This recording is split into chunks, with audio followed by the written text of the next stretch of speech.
forte istanza di autonomia e di libertà. Come si può traslare questa sua richiesta di autonomia? Poi c'è anche il giudizio sull'opera della Lega Nord, che è anche un partito autonomista, ma come si può traslare eventualmente in un governo di una città come Treviso o concretizzare? Sì, funziona Alessio. Buonasera a tutti. Interessante la domanda e faccio subito una correzione. Siamo un movimento indipendentista e quindi quasi all'opposto rispetto al pensiero e al progetto politico che ha finora condotto la Lega Nord qui in Veneto.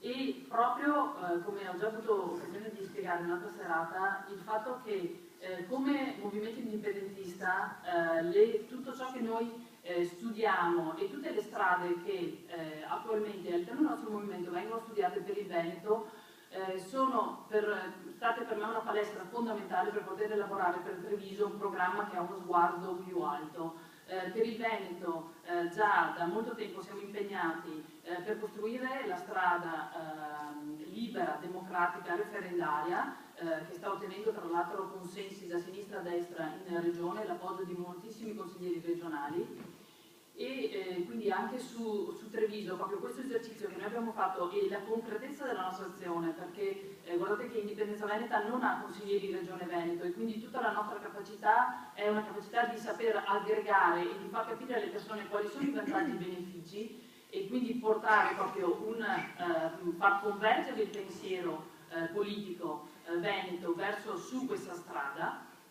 Questo noi lo stiamo utilizzando anche su Treviso, questa nostra capacità di trovare delle soluzioni innovative e credo che se è vero che questa è la prima volta che un ordine propone un incontro tra candidati e sindaci, è probabilmente frutto della situazione drammatica che stiamo vivendo negli ultimi anni e quindi la ricerca di risposte innovative, di cambiamento. Ecco, Indipendenza Veneta è proprio questo, è il progetto politico più avanzato che oggi c'è in Veneto.